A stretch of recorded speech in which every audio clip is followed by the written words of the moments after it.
So a lot of people say Apple's marketing is really special, it's almost magical, it works all the time.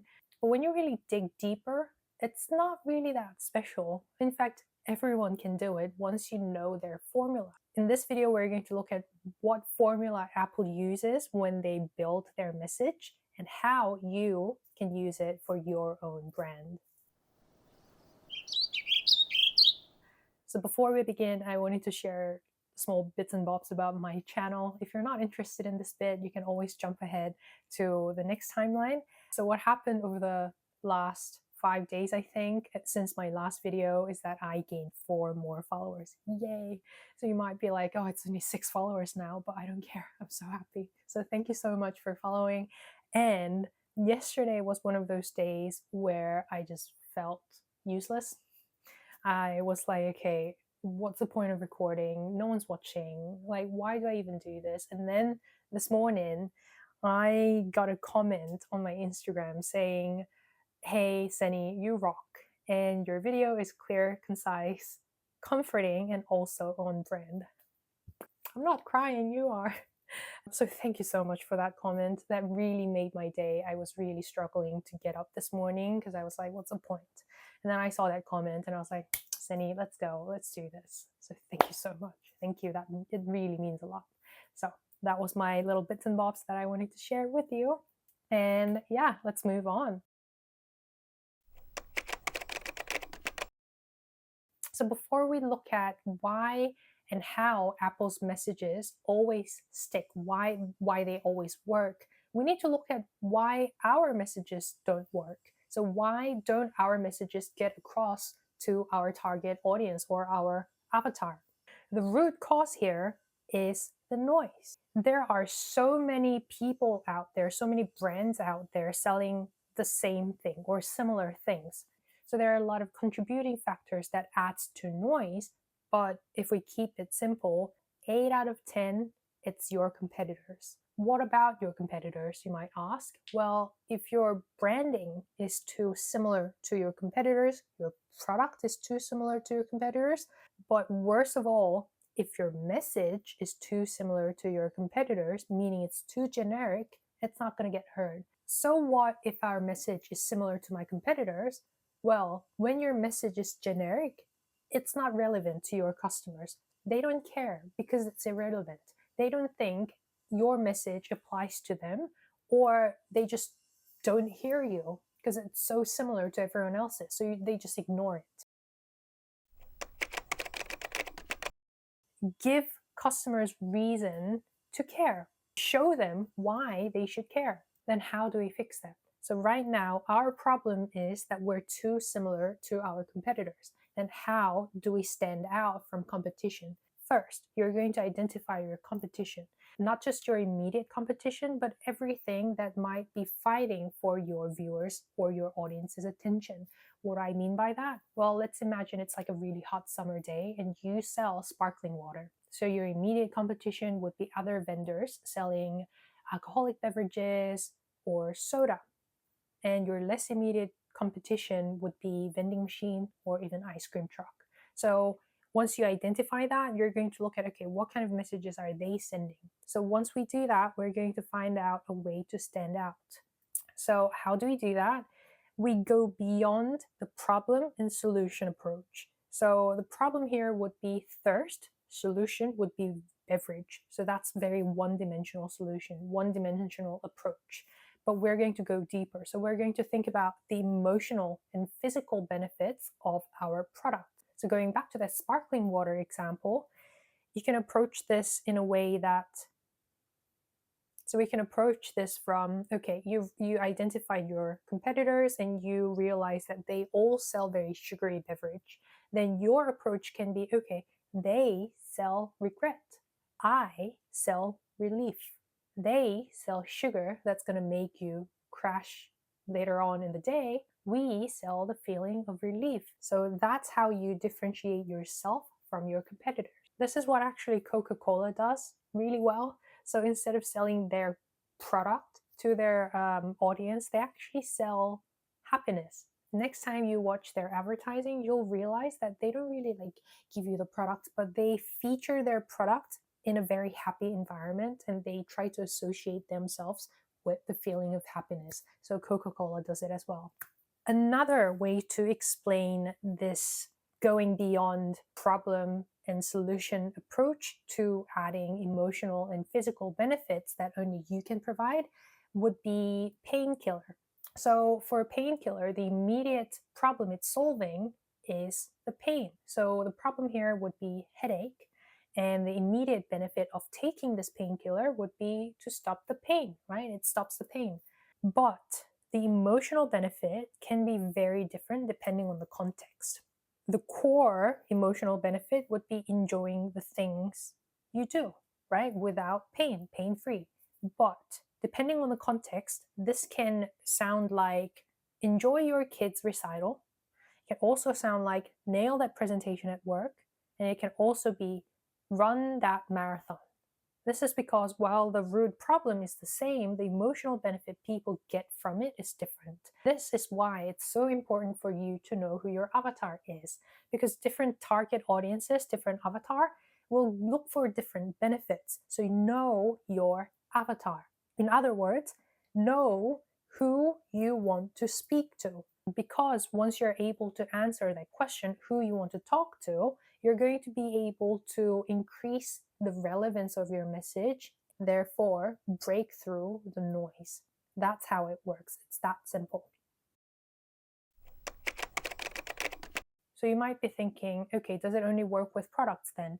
No, it also works with content. It also works with service. Let's use Tom, Dick, and Harry as an example. They all run a pub. What should Harry do? So when you think about it, people go to pubs for one thing. So problem is they need somewhere to drink. Solution is they go to a pub and get drunk. But when you think about it, the emotional benefit people get out of it is very different depending on the context. So people might go to pubs after work to get drinks with their colleagues, for sports, for girls' night out, to meet locals. Depending on who your audience is, the contexts are going to be very different, and the emotional benefits they want from their visits, their experience, are going to be very different. So if I was Harry, I would sell experience, not the product. Again, this is why you need to know your avatar, because depending on your avatar, your message is going to be different. This doesn't mean that you have to come up with 5 different messages for different target audience. No, that's not how it works. You have your core target audience and core message that resonates with this target audience the best, right? So know your target audience, know your avatar, figure out what they want to hear from you. That's what you're going to do. And that's what exactly Apple does. And they do it so well. They are so good at figuring out who they are talking to and what these people want to hear. And it's not really that difficult to steal this formula. Anyone can market like Apple once they figure out who they're talking to and what these people want to hear. It's that simple. But the thing is, what Apple does differently is that they never put their product in the center of the attention. So Apple, knowing who they're talking to, knowing what these people want to hear, they always use their product as a prop and their main audience as the star. They never put the highlight or the spotlight on the product itself. It's always the people. They always put people first. That's why their marketing message is always so successful. Think about when the first AirPods came out, they didn't show the list of specs of this little product. Rather, they showed a lady dancing across New York City, because it's almost like, have you ever wanted to dance like a crazy person, like no one's watching, but you couldn't do it because you're all tangled by your earphone? So all these Apple products, it's almost like, hey, we made it to make your life easier. Now be the main character in our advertising and you imagine what your life would be like with our product. So Apple always introduces the main character, which is their target audience, and show you how their lives would be a lot easier or a lot different with Apple product. So think about that. Now that we know this, let's go back to the example of beer. I've seen this so many times walking down the streets in London. There are so many pubs with signs outside that says, "We serve hand-poured beer." Who doesn't? 9 out of 10 pubs would serve hand-poured beer. I don't know. I don't see how that's so special. So that's the most common mistakes people make. They sell products from their own perspective. But if Apple wrote this copy, it would sound something like, "Where every pint tastes like Friday night, no matter the day," right? So don't sell your product. Say what your target audience wants to hear from you. And what's funny is that it's not just Apple that uses this formula. When you think about it, all great advertisers and salespeople use the same approach. So I'm not sure if you've watched Mad Men. It's really great. You should watch it.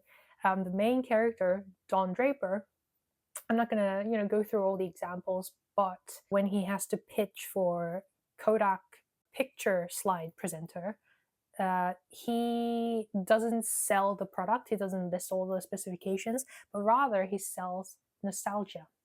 When he has to pitch for Lucky Strike, the cigarette company brand, he doesn't sell the cigarette, he sells reassurance. So, like these examples, good marketers don't sell the product, they give customers the chance to put themselves in the main character's shoes and imagine what their lives would be with this product, right? So they leave a room for that imagination and feel that emotion. So, whatever you do, when you're writing any kind of promotional material, don't make it about you, make it about your customer. Okay, you might be thinking, Senny, I get that. I get that we have to put our customers first, but why? Why does it work? It's really simple. For centuries, we've been telling stories. And why do you think that is? Because when we hear a story that resonates with us, we tend to put ourselves in that position because we mirror. Human beings mirror. And when we tell a story that resonates, it's much easier for us to remember it with greater accuracy because we mirror. So that's why when someone explains to you something really complex, it's easier for you to remember when it's in a form of a story rather than them reading out loud the facts. So next time you try to convince someone, think about these 3 things. 1, who is it for? Who is this for? Who are we talking to? That's going to be your customer, not you. The second thing you're going to ask is, what will their life be like after using what you offer? And the third question you're going to ask is, how does your product or service help them get there? So let's go back to that sparkling water example from earlier on and put all these questions together. We'll have something that sounds like, it's for people who want a refreshing lift on a hot day. We bring you sparkling water that tastes like a cool breeze in a bottle. So it goes beyond the problem and solution approach, but it also looks at the physical and emotional benefit. So the too long didn't listen version of this video would be, 1, in your brand story, you're not the hero, your customer is. And 2, you're just their Alfred, not Batman. So make them, your audience, the star. So tell me, what's one brand message that you love or hate? Tell me in the comment and I'll break them down in the next video. Right, that's all I have for you today. And if you have any questions, my DMs are always open. Don't work too hard, live life, and I'll see you in the next video. Ciao!